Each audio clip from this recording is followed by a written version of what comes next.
अवधूत चिंतन श्री गुरुदेव दत्त. श्री स्वामी समर्थ. तर श्रोते हो, आता आपण श्री गुरुचरित्रामृतातील 40वा अध्याय श्रवण करणार आहोत. त्यामध्ये आपण नरहरीचा कुष्ठरोग गेला आणि शिवभक्त शबर कथा ऐकणार आहोत. चला तर मग 40वा अध्याय श्रवण करूया. ओम श्री गणेशाय नमः. श्री सरस्वते नमः. श्री गुरुभ्यो नमः. श्री कुलदैवताय नमः. तर श्रोते हो, सिद्धयोगी नामधारकाला म्हणाले, नामधारका, श्री गुरु गाणगापुरात असताना एक मोठी अद्भुत घटना घडली. वाळलेल्या लाकडाचा वृक्ष झाला. ती कथा मी तुला सांगतो, लक्षपूर्वक ऐक. एकदा नरहरी नावाचा एक ब्राह्मण गाणगापुरात श्री गुरूंकडे आला. त्याच्या सगळ्या शरीराला कुष्ठरोग झाला होता. तो श्री गुरूंच्या पाया पडून म्हणाला, स्वामी, तुम्ही भक्तवत्सल परमपुरुष आहात. तुमची कीर्ती ऐकून मी तुम्हाला शरण आलो आहे. माझा उद्धार करा. स्वामी, मी मनुष्य म्हणून जन्मास आलो, पण दगडासारखे जीवन जगतो आहे. मला भयंकर असा कुष्ठरोग झाला आहे. सगळ्या लोकांनी मला वाळीत टाकले आहे. मी यजुर्वेदी अध्ययन केले आहे, परंतु भोजनासाठी मला ब्राह्मण म्हणून कोणीही बोलावीत नाहीत. सगळ्या नातलगांनी मला हकलून लावले आहे. सकाळच्या वेळी कोणीही माझे तोंडसुद्धा पाहत नाही. त्यामुळे मला आता जगण्याचा कंटाळा आला आहे. गतजन्मी मी अनेक पातके केली असणार, त्यामुळे मला हा कर्मभोग भोगावा लागतो आहे. मी आजपर्यंत अनेक व्रते तीर्थे केली, सर्व देवदेवतांची पूजा केली, पण माझा रोग काही बरा झाला नाही. आता आपल्या चरणांशी आलो आहे. तुम्ही जर माझ्यावर कृपा केली नाही तर मी प्राणत्याग करीन, असे बोलून त्याने श्री गुरूंचे स्तवन केले. त्याचे ते दुःखपूर्ण बोलणे ऐकून श्री गुरूंना त्याची दया आली. श्री गुरु त्याला म्हणाले, तुझ्या पूर्वजन्मातील पापांमुळे तुला हा रोग झाला आहे. मी तुला आता एक उपाय सांगतो. विश्वासाने त्याचे आचरण कर, म्हणजे तुझे पाप नाहीसे होईल. तू रोगमुक्त होशील. मग श्री गुरूंनी त्याला औदुंबराचे एक वाळलेले लाकूड दिले व सांगितले, हे लाकूड घेऊन तू भीमावरच्या संगमावर रोज जा. भीमा नदीच्या पूर्व तीरावर हे लाव. संगमात रोज स्नान कर व या लाकडाला रोज 3 वेळा पाणी घाल. अश्वत्थाची पूजा करीत जा. ज्या दिवशी या लाकडाला पालवी फुटेल त्या दिवशी तुझा कुष्ठरोग नाहीसा होईल. तुझे शरीर शुद्ध होईल, असे सांगून श्री गुरूंनी नरहरीला निरोप दिला. श्री गुरूंच्या या बोलण्याने नरहरीला आनंद झाला. त्यांच्या वचनावर पूर्ण श्रद्धा ठेवून तो ते औदुंबराचे लाकूड घेऊन संगमावर गेला. त्याने ते लाकूड संगमेश्वराच्या समोर रोवले. मग त्याने श्री गुरूंनी सांगितल्याप्रमाणे संगमात स्नान केले, अश्वत्थाची पूजा केली व कलशाने पाणी आणून त्या लाकडाला स्नान घातले. हे सगळे तो पूर्ण श्रद्धेने त्रिकाल करीत होता. तो काहीही खात पित नव्हता. रोजच्या रोज तो त्या लाकडाला पाणी घालत असे. तेथून जाणाऱ्या येणाऱ्या लोकांना हे समजले तेव्हा ते नरहरीची थट्टा करू लागले. अरे, तू वेडा आहेस की काय? अरे वेड्या, वाळक्या लाकडाला कधीतरी पालवी फुटेल का? असे कधी झाले नाही, कोणी पाहिले नाही. तुझे पाप नाहीसे होत नाही म्हणून श्री गुरूंनी तुला हा व्यर्थ उद्योग सांगितला आहे. श्री गुरूंनी तुझी गंमत केली, हे तुला कसे समजले नाही? त्यावर नरहरी म्हणाला, श्री गुरूंच्या वचनावर माझी दृढ श्रद्धा आहे. ते बोलतात तसेच घडते.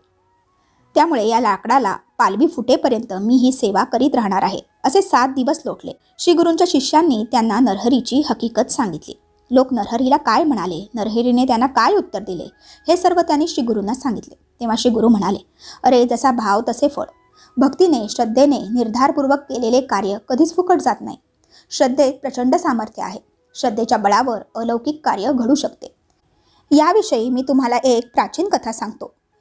ही कथा स्कंदपुराणात आली आहे. नैमिष्य अरण्यात यज्ञसत्र सुरू होते. त्यावेळी सूत सर्व ऋषींना अनेक कथा सांगून ज्ञानदानाचे कार्य करीत होते. एके दिवशी गुरुभक्ती या विषयावर सूत बोलत होते. सूत म्हणाले, दुर्धर असा संसार सागर तरुण जाण्यास गुरुभक्ती हाच एक सुलभ उपाय आहे. आपली गुरुवचनावर दृढ श्रद्धा हवी. दृढ श्रद्धेने गुरुभक्ती केली असता अप्राप्य, असाध्य असे काहीच नसते. गुरुला सामान्य मनुष्य समजू नये.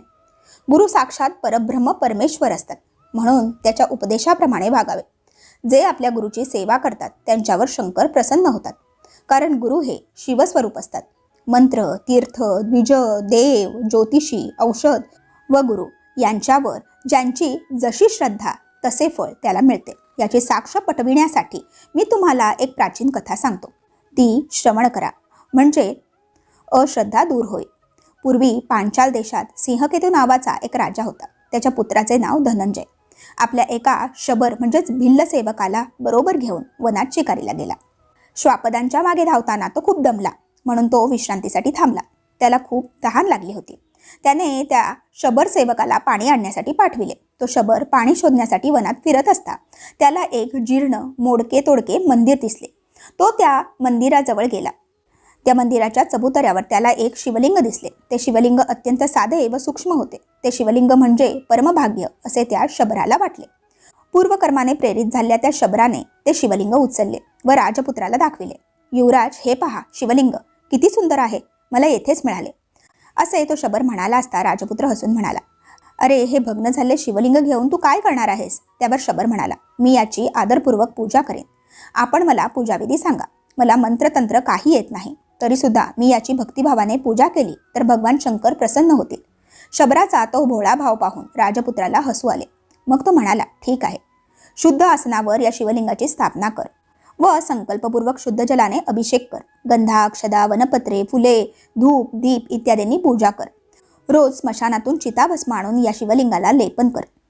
घरात शिजवलेल्या अन्नाचा नैवेद्य दाखवून तोच देवाचा प्रसाद म्हणून पत्नीसह भक्षण कर. त्या शबराने घरी परत आल्यावर ते शिवलिंग आपल्या पत्नीला दाखविले. तो तिला म्हणाला, भगवान शंकर आपल्यावर प्रसन्न आहेत, म्हणूनच हे शिवलिंग मला सापडले. आता गुरु उपदेशानुसार याची आपण पूजा करूया. त्याच्या पत्नीने मोठ्या आनंदाने ते मान्य केले. मग एका शुभमुहूर्तावर त्या शबराने शिवलिंगाची स्थापना केली व राजपुत्राने सांगितल्याप्रमाणे दररोज त्या शिवलिंगाची पूजा सुरू केली. तो दररोज स्मशानात जाऊन चिताभस्म आणीत असे. मग एके दिवशी त्याला स्मशानात चिताभस्म मिळाले नाही. त्याने आजूबाजूच्या गावात शोधाशोध केली, पण चिताभस्म मिळाले नाही. शेवटी तो निराशेने पत्नीला म्हणाला, प्रिये, चिताभस्म मिळत नाही, आता काय करू? आज माझ्या शिवपूजनात विघ्न निर्माण झाले. पूजेशिवाय मी क्षणभर सुद्धा जिवंत राहू शकणार नाही. चिताभस्म नाही तर पूजा कशी करणार? गुरूंनी सांगितल्याप्रमाणेच पूजन झाले पाहिजे, नाहीतर ते व्यर्थच ठरणार. आपल्या पतीची ही व्याकुळता पाहून शबरपत्नी म्हणाली, घाबरू नका, चिंता करू नका, मी उपाय सांगते. आपले हे घर जुनाट झाले आहे. मी स्वतःला या घरात कोंडून घेते. मग तुम्ही घराला आग लावा, मग आपल्याला चिताभस्म मिळेल. शबर म्हणाला, तू हे काय बोलतेस? मानवी शरीर धर्मार्थ काम मोक्षासाठी श्रेष्ठ साधन आहे. मग तुझ्या या सखोचित शरीराचा त्याग का बरे करतेस? मी तुझा घात कसा करू? मला स्त्री हत्येचे पाप लागेल. शंकरही प्रसन्न होणार नाही. शबरपत्नी म्हणाली, दुसऱ्याच्या हितासाठी आपल्या प्राणाचा त्याग करणे यातच जीवनाची सफलता आहे. मग भगवान सदाशिवासाठी प्राणत्याग करावा लागला तर त्यात वाईट ते काय? शिवाय या देहाचा कधीतरी नाश होणारच. तो सत्कार्यासाठी उपयोगी पडला तर त्यात मला आनंदच आहे. माझे प्राण गेले तरी चालतील, पण शिवपूजनात खंड पडू देऊ नका. आपल्या पत्नीचे हे विचार ऐकून शबराने शेवटी तिला संमती दिली. मग शबरपत्नी स्नानादी करून शिवस्मरण करीत बसली. शबराने घराला आग लावली. त्याला चिताभस्म मिळाले. त्याने चिताभस्माने शिवपूजा पूर्ण केली. पूजा संपल्यानंतर प्रसाद घेण्यासाठी त्याने नित्याप्रमाणे आपल्या पत्नीला हाक मारली. हाक मारताच त्याची पत्नी पुढे आली व जळलेले घर होते तसे झाले. हे पाहून शबर आश्चर्यचकित झाला. आपली जळून गेलेली पत्नी परत कशी आली? आपण स्वप्न तर पाहत नाही ना, असे त्याला वाटले. त्याने आपल्या पत्नीला विचारले, तू तर जळून भस्म झाली होतीस, मग येथे कशी आलीस आणि घर होते तसे कसे झाले? शबरपत्नी म्हणाली, घराला आग लागल्यानंतर मला काहीच आठवत नाही. मी झोपेत होते. तुम्ही मला हाक मारलीत तेव्हा प्रसादासाठी येथे आले. आपले घर तर मुळीच जळाले नाही. अशा प्रकारे दोघांचा संवाद चालू असताना भगवान शंकर त्यांच्यासमोर प्रकट झाले. शबराने पत्नीसह त्यांना भक्तिभावाने नमस्कार केला. तेव्हा भगवान शंकर म्हणाले, धन्य आहे तुमची भक्ती. तुमच्या भक्तीने मी प्रसन्न झालो आहे. तुम्हाला राजपद मिळेल. इहलोकातील सर्व सुखे ऐश्वर्य तुम्हाला प्राप्त होते. शेवटी तुम्हाला स्वर्गप्राप्ती होईल.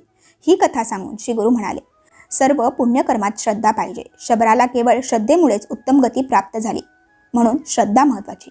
श्रद्धा नसेल तर बाकी सर्व खटाटोप व्यर्थ आहे. जसा भाव तसे फळ. भक्तीने श्रद्धेने केलेले कार्य कधीच फुकट जात नाही. मग एके दिवशी श्री गुरु नरहरीला पाहण्यासाठी संगमावर गेले. नरहरीचे औदुंबराच्या लाकडाला पाणी घालणे चालूच होते. नरहरीची भक्ती पाहून श्री गुरु प्रसन्न झाले. त्यांनी आपल्या कमंडलूतील तीर्थ त्या लाकडावर शिंपडले. त्याच क्षणी त्या लाकडाला पालवी फुटली आणि नरहरीचा रोग नाहीसा झाला.